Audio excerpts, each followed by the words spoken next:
I lived in Aix-en-Provence a little bit, and everyone's going on, oh, the light, the light, the light. And the light is lovely. But not like here. The light here is cinematic. And it's figures that cinema was really, really blossomed here. This is Five Places, Los Angeles, a living documentary of the city produced by the LA Forum for Architecture and Urban Design. I'm Emmanuelle Bourrier, and in each episode, I ask one interviewee about the five places that define Los Angeles for them. Today, my extraordinary guest is artist Laurie Lipton. She was born in New York in 1953 and began drawing at the age of 4. Laurie Lipton was the first person to graduate from Carnegie-Mellon University with a fine arts degree in drawing with honors. She has lived in Holland, Belgium, Germany, France, London, and has recently moved to Los Angeles after 36 years abroad. Her work has been exhibited extensively throughout Europe and the USA. If you're not familiar with her work, I recommend looking it up and ideally seeing it in person. Instead of trying to describe it, I'll borrow from the brilliant introduction to the latest book of her drawings, linked in the show notes. Richard Spear describes Laurie Lipton as one of the most intrepid, insightful social commentators of this or any era. Her pencil is mightier than most swords and far nimbler, blessed with a virtuosic, once-a-century technique and a worldview alternating between the sardonic, absurd, and deeply empathic. She has chronicled the human tragicomedy with astonishing prescience as the culture has transmogrified in ever more grotesque iterations. Let's ask Laurie about the five places that define Los Angeles for her. Welcome to my studio. I love it. Here you are inside one of your extraordinary drawings. You just got back from Paris quite recently. Oui, je sais. Je m'appelle Laurie Lipton. Ça, c'est très, très bien. Ça. You know, it sounds so much better in French. Super. But you were there for your book launch and the opening of a show. Is that right? No, it wasn't the opening of a show. It was an international drawing show in a museum at the foot of Montmartre. It was such a cool place. Beautiful. And my work was featured. I think it was about 60 artists. Mm-hmm. But so they gave me like an entire world. Plus, they had my documentary playing. So when they heard that I had a book coming out, they offered to launch it for me. Oh, that's wonderful. So I said, bien sûr. Oh, bien sûr.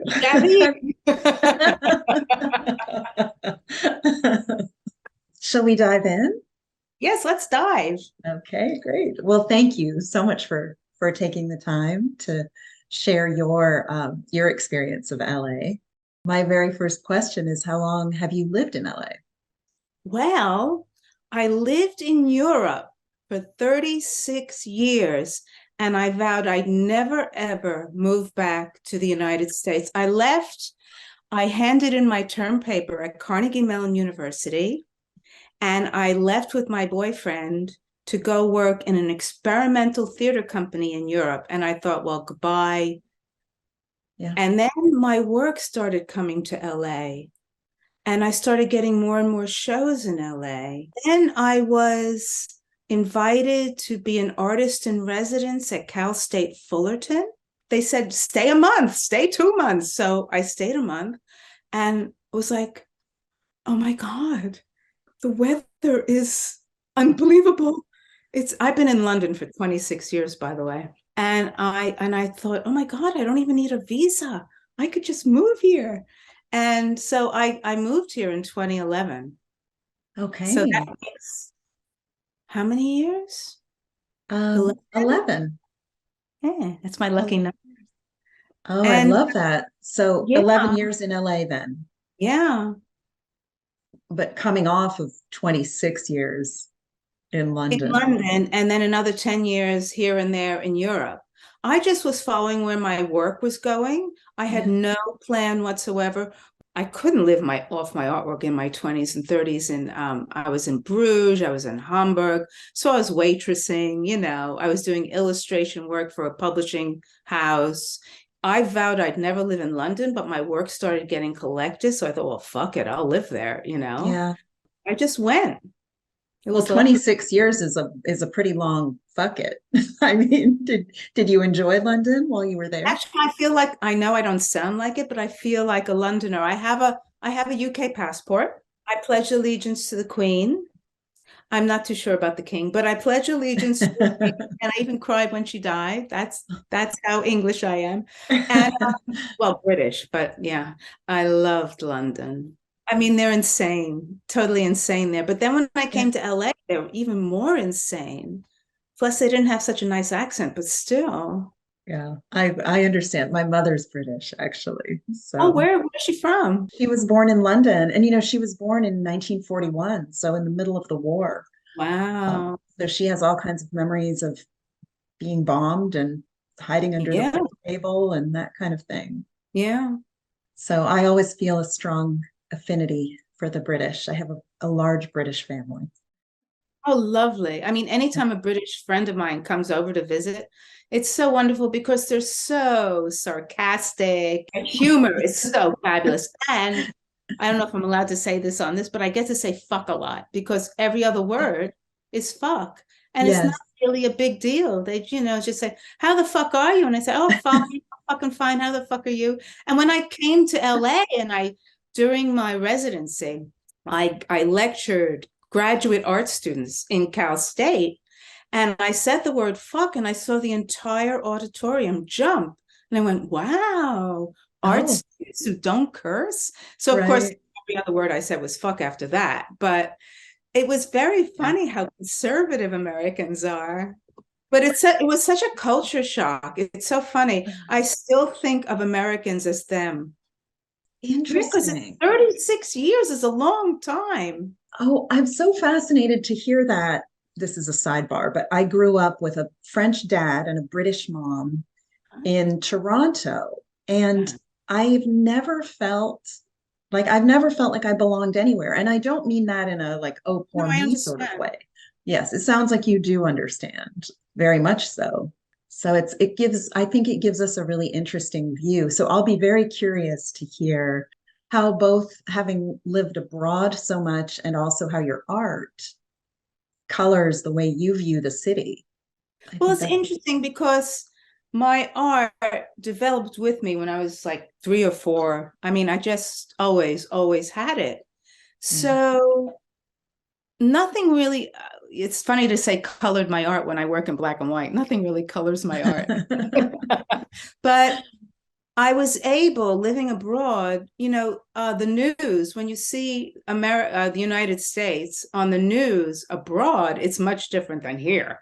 It's so funny that here the world news is like all of America. It's very, very funny. The take on what was going on in the United States gave me a kind of bird's eye view of what was happening. So, but I never, as you said, I never felt at home in New York. I never felt at home. I felt like a foreigner in my own country. But when I felt like a foreigner in Europe, that was okay because I was one. So that was more Right. comfortable. Mhm. But I don't feel like a foreigner in LA. I feel at home here for the first time. Maybe it's age. Maybe I'm Mhm. just, more open to feeling at home wherever my drawing table is. But I just feel more, like, oh, this is so lovely. And these are well, not all of them are my people, but a lot of people here are my people. So it's interesting. Well, that's beautiful. Well, I'm very eager to hear about the five places that define the city for you. Yeah, that was so nasty of you to ask me that because I don't go out much. I really don't go out much.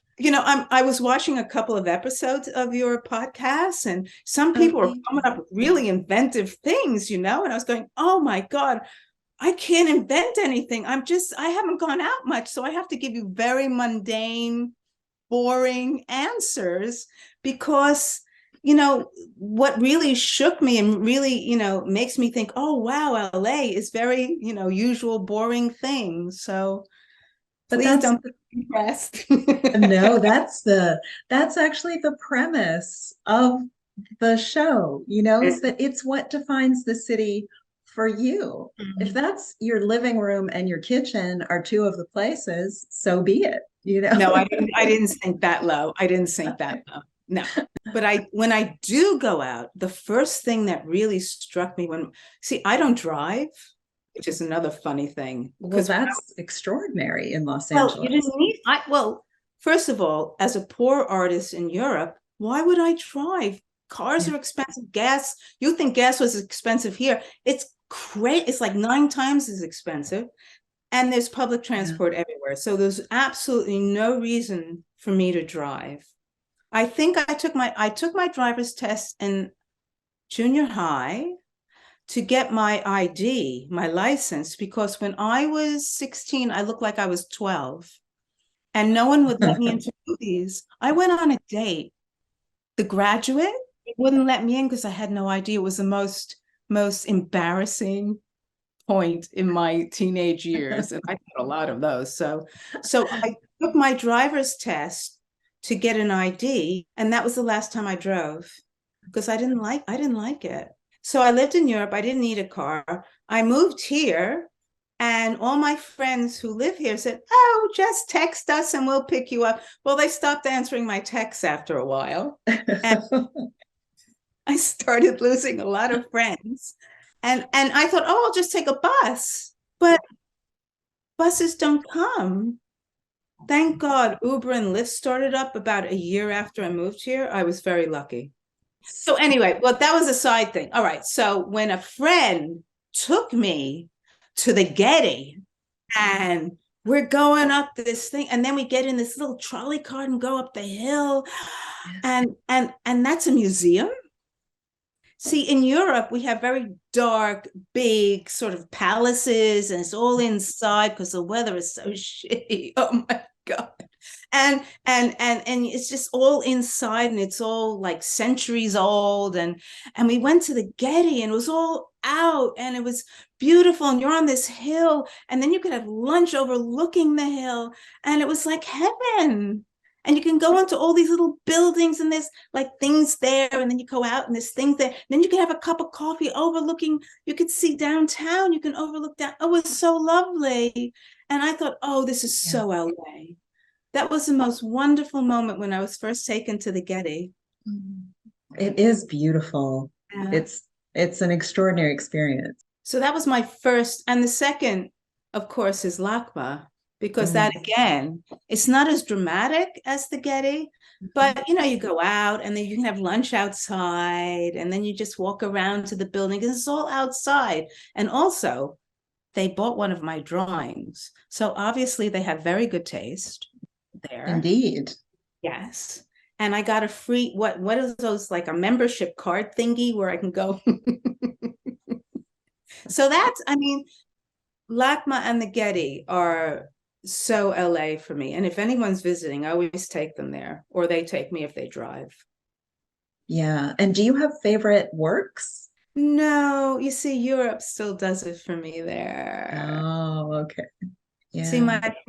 my favorite works, I used to live in Bruges, and I used to take the train to Ghent, or Ghent, as they say. I speak Flemish and Dutch, by the way, which is totally useless. Totally Well, useless. not when you're there. Totally useless. They all speak English, I'm sure, Well, as most well. people under the age of 40. I just take the train to Ghent, and I walk down the street to this church, and there was the Ghent altarpiece by Jan van Eyck. And it's huge and it's gorgeous. Now it's behind glass, but when I went, I could go right up to it. There's a little man there. Well, he's little, taller than me, but wearing white gloves. And every 45 minutes or so, he'd open and close the huge doors to the altarpiece. And when I went, there was nobody in there. And I was alone with the little man and Jan van Eyck. And those kind of, early Renaissance, late Gothic paintings really are my thing. But I like any art is fabulous to me. I feel the same way. And I love your work, by the way. You also have very good taste.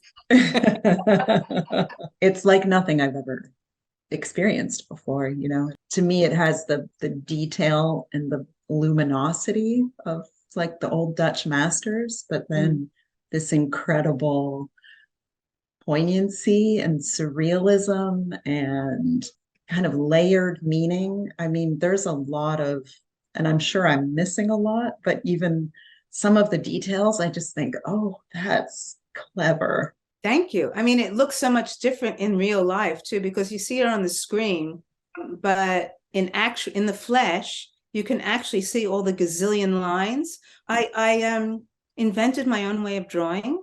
I guess because in the before life I did something wrong and now I have to torture myself.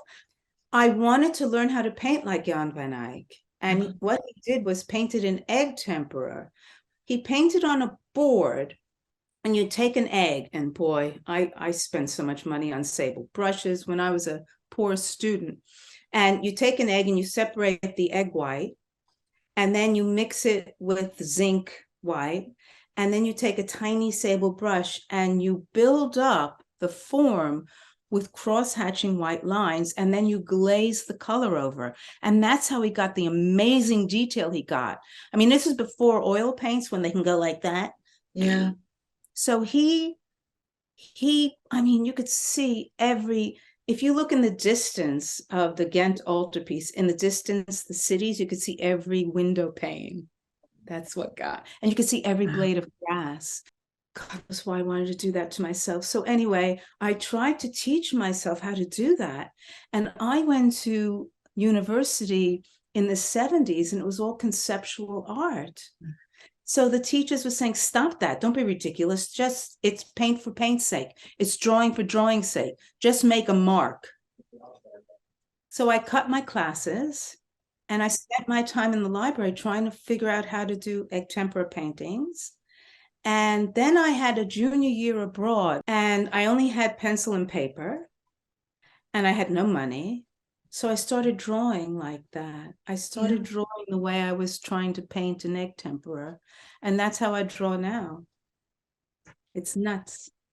It's nuts, and it's beautiful, and it's Laurie Lipton. I mean, nobody else does that. Nobody would be crazy enough. Well, we're grateful that you're crazy enough. Thank you, sweetheart. Thank you. What's the third place that defines Los Angeles for you? It's funny that I picked this because I don't drive, but the PCH, the Pacific Coast Highway, is so gorgeous. A friend of mine said, let's go to the beach. And I went, oh, that's right, there's a beach. And then we went along the PCH, and we went up, and the day was gorgeous. And the day, the reason it struck me so forcibly, because February in London, the sun goes down at around 3:30 p.m. It gets bitter cold. It's also damp, and it doesn't come back up again until about 8:30 in the morning. So it's like living down a coal mine, February. Someone said February is like a month of Tuesdays. And my friend took me to the PCH. It was February. The sun was shining. The water was glinting, the mountains, the houses. And I was like, it's like I died and went to heaven. It was so beautiful. It is. It's incredible. I feel that way every time I drive on it. Something about not growing up in LA. I don't know if native Angelenos realize how unusual and extraordinary it is. So do you get out there once in a while, back to PCH? Not a lot. I mean, I have to have somebody actually forcibly push me into a car because my work the whole year's gone. I just get up and draw. This sounds like, I work like it's horrible. I just get up and draw all day, every day. But this is like my childhood dream, to just be able to draw all day, every day. So I've achieved my goal. I wish I had put also in there, become a millionaire and money. I didn't even think of that. Would have added color if I thought of that. But I'm like a kid in a candy shop. I can't stop. So unless someone says to me, all right, Laurie, come on, come on, I, go out. But I don't go out as much as I really should. I mean, sometimes just when I get out and I go, oh my God, look what I'm missing. Even looking out of, I mean, I'm in West Hollywood and looking out of my window and hummingbirds are insane. It's like being on another planet. I can't get used to hummingbirds. I mean, it's been here 11 years. I can't get used. I didn't put them on the list, but wow, they are amazing. I've never seen them before. And when someone, I was sitting in someone's backyard and suddenly one like flew by and went, what was that? Was that an insect? Well, they sound like insects. They're wings. They're gorgeous though. Oh, they're so gorgeous. They are amazing. All right, that's my third and a half one. So that I have 3.5. Okay. Yes. That's my 0.5 because they are very small. So yes. So half of, yeah. So what is your fourth place? well, leading from the PCH, the ocean, because I grew up near the Long Island Sound, the Atlantic, although we say it Long Island, the Long Island Sound. Right. And also in England, you're in an island and you're also on the ocean, but it's nothing like the Pacific and it's nothing like LA by the ocean, and the sky is so different. The sky is so huge. On the East Coast or in London, the sky is lower.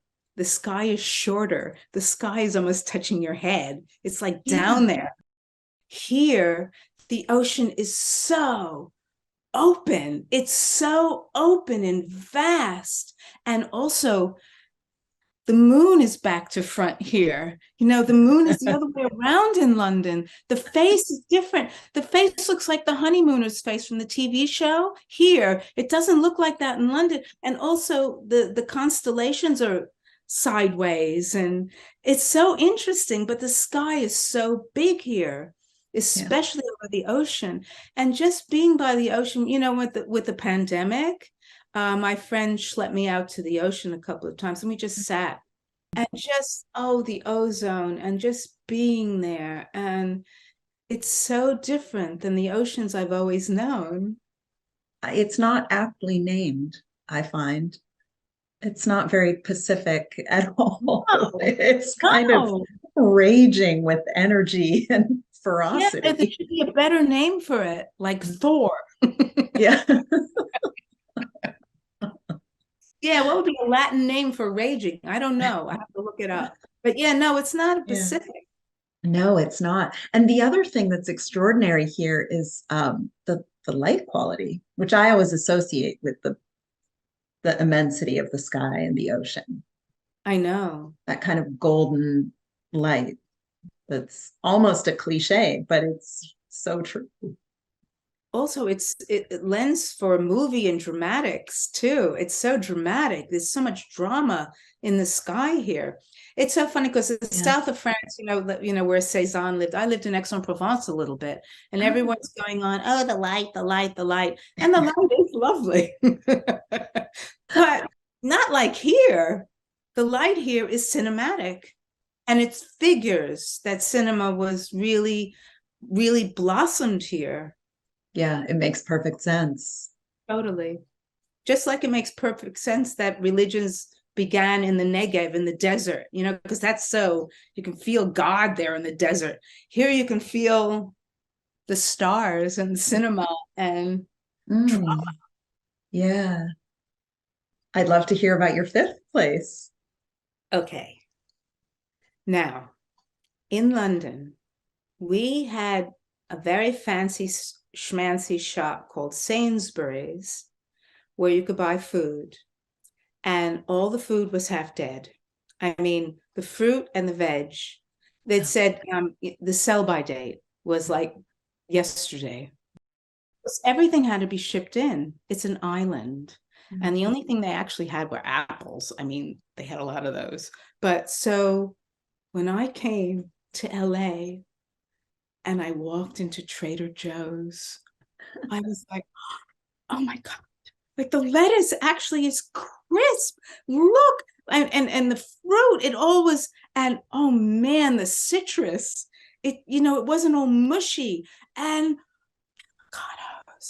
avocados, avocados. I am now addicted to avocados. I need at least one a day, otherwise I get very nasty. Yeah. But in London, I thought avocados were brown. And I can walk to my Trader Joe's, and I am there because I can't carry a lot because I don't drive. So I'm there a lot, and everyone in there knows me.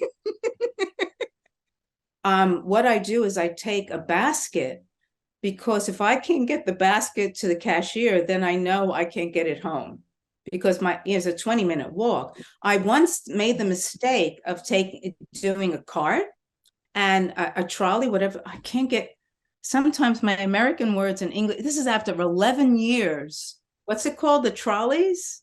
They call them carts here. Thank you. Okay. Yeah. Right. Shopping carts. Like, whatever. Shopping cart. They. I piled up my shopping cart when I first moved here, and then I couldn't walk home because I wanted everything in the store. Of course.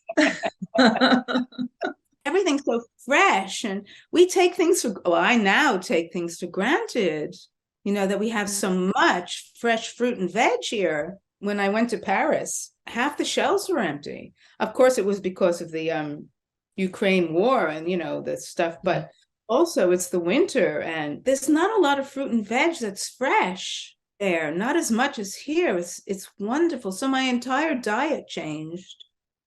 I haven't cooked since I moved here. I don't even know how to turn on my oven. Really? But do you just eat produce from Trader Joe's? I just eat fresh fruit and veg. I just eat salads and fruit. Nice. I make amazing salads. It's really inventive. Oh, we should have a whole conversation about that. And I have this bowl. I love salads. And when I was in England, when I was in London, I used to boil vegetables because they were half dead anyway. And you had to, put stuff on it to make it taste like anything. Mm-hmm. I haven't boiled a vegetable in 11 years. So have any of these places evolved in significant ways since you've known them that are worth talking about, either related to the pandemic or any other kinds of evolution? No, and I don't think I've acclimatized to living here because all this stuff still thrills me. 11 years, I still don't. This is my studio tan, by the way. Seriously. I still am astounded by these things still. And a friend of mine just called me. She was at the Getty today, and I was so jealous because I love going up there. I just love it. I love going to the beach. I love going to my Trader Joe's and looking around, and it's so interesting. People always say to me, do you miss London? Do you miss Europe? And I can't even compare them. It's like two different universes. It's like parallel worlds. Mm-hmm. There is no comparison between LA and London. None. The birds, the vegetation, the trees, the flowers, the housing. The houses are nuts. They're all different kinds of, styles and architecture. And you find the most amazing places, and it's all discombobulated. And it's like a different universe. I can't connect me in London with me here. It's like two totally different people. Although my art, when I first moved here, I got taken up by a gallery. And that's another thing. The gallery spaces here are ginormous. Well, not all of them, but I was taken up by this gallery, the Ace Gallery. He had two ginormous places, one in Mid-Wilshire by LACMA, and then another one in Beverly Hills. I've been doing drawings. Well, the largest I'd ever done was like 5 foot. Yeah. And because a gallery wants you to do small and cheap to sell, their businesses. So Doug Christmas, who ran the Ace Gallery, may he rest in peace, he said to me, Laurie, I want you to do huge drawings. And I went, really? So my drawings changed totally. I was allowed to do 6 foot by 12 foot. I'm working on a drawing now that's 6 foot by 10 foot. And then you open the doors and it's 6 foot by 20 foot.